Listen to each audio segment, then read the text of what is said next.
Hello பீபர்ஸ், welcome to filmi craft. நான் உங்கள் அருண். இந்த எபிசோட நம்ம பார்க்க போகிற படம் 2026 ஒரு American super natural horror thriller படமாக நம்மூர் தியேட்டர்ஸ்லேயே தமிழ் டப்பிங்லேயே இப்போ மிகப்பெரிய எதிர்பார்ப்புக்கு மத்தியில் வெளியாகிருக்கிற ஈவில் டெட் பர்ன்.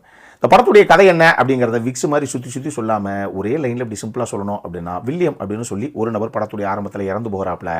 அவருடைய குடும்பத்தார் அவருடைய அந்த இறுதி கட்ட அந்த ஃபார்மாலிட்டிஸ், ஃபியூனரல் ஃபார்மாலிட்டிஸ் எல்லாம் பண்ணுறதுக்காக ஒரு வீட்டில் எல்லாரும் ஒன்று சேர்றாங்க. ஆனால் நடக்க போகிற அந்த ஃபியூனரலே அந்த செத்து போன வில்லியமுக்கு கிடையாது, அந்த வீட்டில் இருக்க மற்ற நபர்களுக்கு தான்ப்பா அப்படிங்கிறது அப்போ வரைக்கும் அந்த குடும்பத்தை சேர்ந்தவங்க யாருக்கும் தெரியாது. இதுக்கப்புறம் இந்த கதையில் என்னதான் நடந்தது அப்படிங்கிறது தான் இந்த படத்துடைய மொத்த கதையை.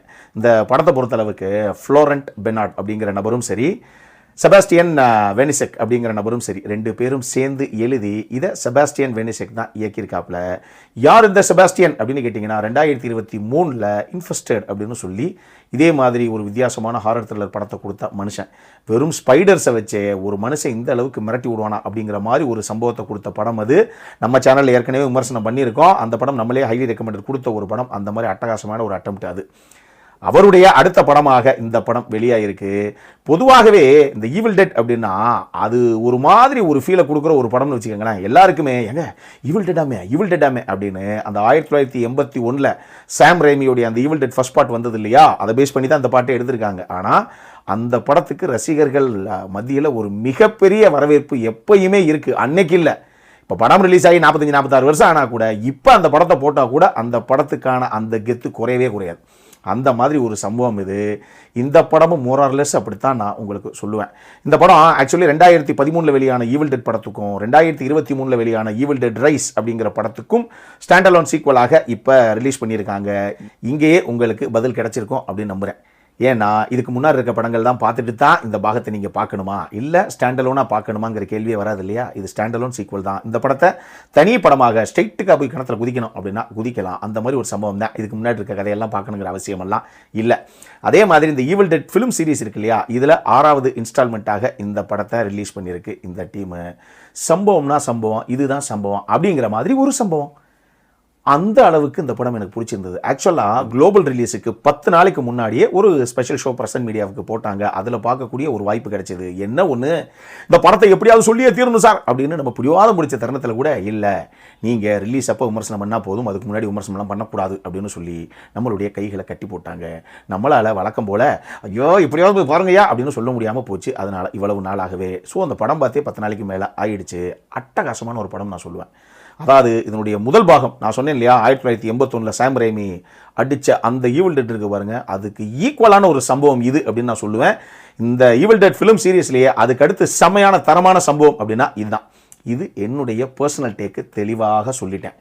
இந்த ஹாரரு, இந்த காமெடி அப்படிங்கிறது எல்லாமே சப்ஜெக்டிவ் தான். ஒருத்தருக்கு ஒரு மாதிரி ஒர்க் அவுட் ஆகும். எனக்கு படம்னா இதான் சார் படம் நம்ம ஒப்பம் இல்லை, அந்த மாதிரி ஒரு சம்பவம் தான் இந்த ஈவில் டெட் பர்ன். அட்டகாசமான ஒரு படம். அதுலேயும் டெக்னிக்கலி செம்மையான ஒரு படம். வேற லெவலில் தட்டி தூக்கியிருக்காங்க. என்ன சார் இது, எப்படி சார் இதெல்லாம் பண்ணீங்க அப்படிங்கிற அளவுக்கு ஒரு வீடு. ஆனால் அந்த வீட்டுக்குள்ளே வச்சு செஞ்சு விட்டாங்க. படத்துடைய ஆரம்பத்துலேருந்து கிளைமேக்ஸ் வரைக்கும் எல்லாமே சம்பவம் தான்.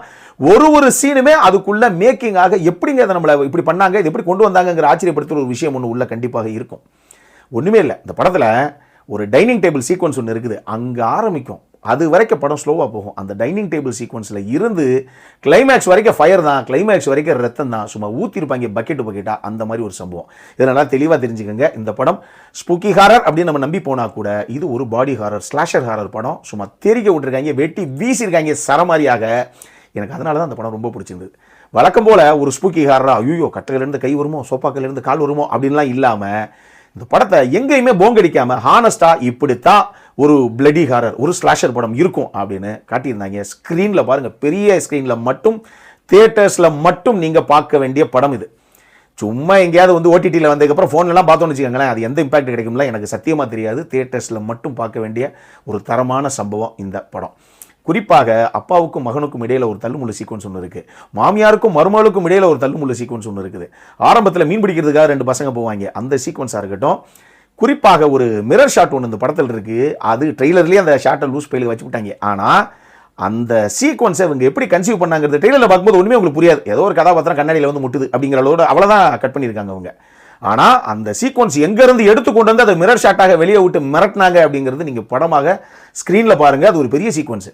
கடைசியாக முடியும் போது அந்த மிரரிங் அந்த மிரர் ஷாட்டாக வந்து முடியும். அது அட்டகாசமாக பண்ணியிருப்பாங்க அந்த சீக்வன்ஸை. சினிமோட்டோகிராஃபர் பிலிப் இருக்காரு, அவர் தான் படத்துடைய ஆக்சுவலி முதல் கதாநாயகன் அப்படி தான் நான் சொல்லுவேன். செபாஸ்டியன் வேனிசெக் படத்துடைய டைரக்டர் ஒரு பக்கம் இருந்தால் கூட சினிமோட்டோகிராஃபர் இல்லைன்னா அந்த படம் கிடையாதுங்கிற அளவுக்கு உருட்டி எடுத்துட்டாங்க. அந்த கேமராவை 4 பக்கம் போட்டு அந்த மாதிரி மிரட்டி விட்டுருந்தாங்க இந்த படத்தை. படத்தில் கதாநாயகியாக சௌஹிலா யாக்கூப் அப்படிங்கிற நபர் தான் பண்ணியிருந்தாங்க. எனது சக்கீலாவா? சக்கீலா இல்லைப்பா, சௌஹிலா யாக்கூப். செம்மையாக பண்ணியிருந்தாங்க அவங்க. படத்தில் ஒரு கதாபாத்திரங்களுமே அந்தந்த ஆர்டிஸ்ட் எல்லாருமே பிச்சு படல் எடுத்திருந்தாங்க. ஒரு சீக்வன்ஸ் நம்மளை எஜ்ஜில் வச்சுருப்பாங்க. இன்றைக்கி ரைட்டு, எவனுக்கு விரல் துண்டாக போதோ, யாருக்கு தலை துண்டாக போதோ, எவனுக்கு எங்கே கிழிச்சு எடுக்க போகிறாங்களோ அப்படிங்கிற லெவல்லையே இந்த படத்தை வச்சுருந்தாங்க. இங்கே தெளிவாக உங்களுக்கு ஒரு விஷயத்தை நான் சொல்லிடுறேன். உங்களுக்கு ஹாஸ்டல் மாதிரி, மாதிரி, இல்லை ஃபைனல் டெஸ்டினேஷன் மாதிரி, மிட் நைட் மீட் ட்ரெயின் மாதிரி, இந்த மாதிரி படங்கள், மிட் நைட் மீட் ட்ரெயின்லாம் படம் பார்த்தவங்களுக்கு தெரியும், படம் நெடுகளும் ரத்தம் தான். அந்த மாதிரி ஸ்லாஷர் ஹாரர்ஸ் பிடிக்கும் அப்படின்னா இந்த படம் உங்களுக்கு பிடிச்சே தீரும், அவ்வளோதான். அப்படி தான் எனக்கு தோணுச்சு. ஏன்னா எனக்கு அந்த மாதிரி படங்கள் ரொம்ப பிடிக்கும். ஆனால் அந்த சீக்வன்ஸை அவங்க வைக்கிறதுக்கு ஒரு காரணக்காரியம் இருக்கணும், அது நம்பகத்தன்மையோடு இருக்கணும். சும்மா ஏதோ பொட்டலாம் ஓட்டினாங்க, ஆளாளுக்கு வெட்டிக்கிட்டு செத்தாங்க அப்படிங்கிற இந்த ஸ்லாஷர்லாம் நான் ஒத்துக்கவே மாட்டேன். இந்த படத்தை பாருங்கள், இந்த மாதிரி மேக்கிங்கில் உங்களால் டெக்னிக்கலி சவுண்டாக ஒரு ஸ்லாஷர் ஹாரரை, பாடி ஹாரரை கொண்டு வர முடியுமா அப்படிங்கிறது தான் மேட்ரு. இந்த மாதிரி படங்கள் எனக்கு ரொம்ப பிடிக்கும். நான் சொன்ன அந்த லிஸ்ட்டு, டெக்சாஸ் செயின்சா மேசக்கர் அந்த படத்தையும் சேர்த்துக்கங்க. இதெல்லாம் உங்களுக்கு பிடிக்குமா? இந்த படம் கண்டிப்பாக பிடிக்கும். அந்த மாதிரி ஒரு சம்பவம். ஒரே ஒரு செட்டு தான், ப்ரொடக்ஷன் டிசைன் டீம் தட்டி தூக்கியிருந்தாங்க.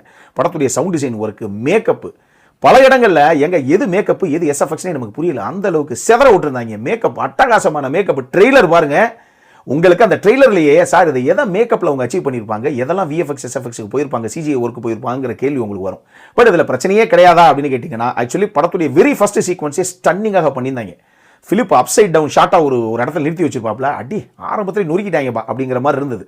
ஆனால் எனக்கு ஸ்டார்டிங் ஒரு 15-20 மினிட்ஸு கொஞ்சம் செல்ஃப் எடுக்கல, வழக்கம் போல் பேய் படம் இப்படி தான் இருக்கும் அப்படிங்கிற மாதிரி ஒரு ஃபீலை தான் கொடுத்துச்சு.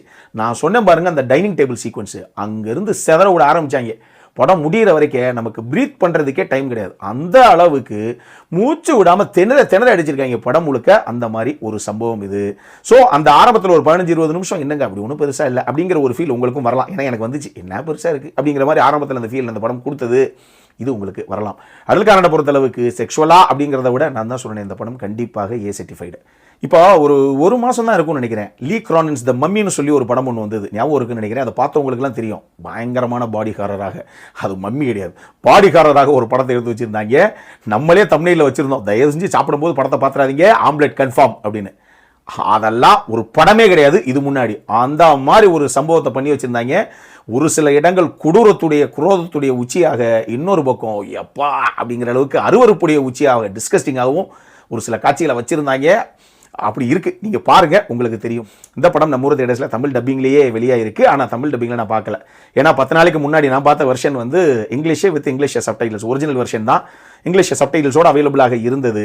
அதில் தான் நான் பார்த்தேன். அதுவே செம்மையாக இருந்தது. படத்தில் டயலாக்லாம் ரொம்ப கம்மி தான், எல்லாம் வெட்டி வீசுகிற சம்பவங்கள் தான். அதனால் அப்படி பார்க்கணும் அப்படின்னா பாருங்கள். அப்புறம் என்ன, இதே மாதிரி இன்னொரு வீடியோவோட அடுத்த முறை உங்களை சந்திக்கிற வரைக்கும் இட்ஸ் அருண் சைனிங் ஆஃப்.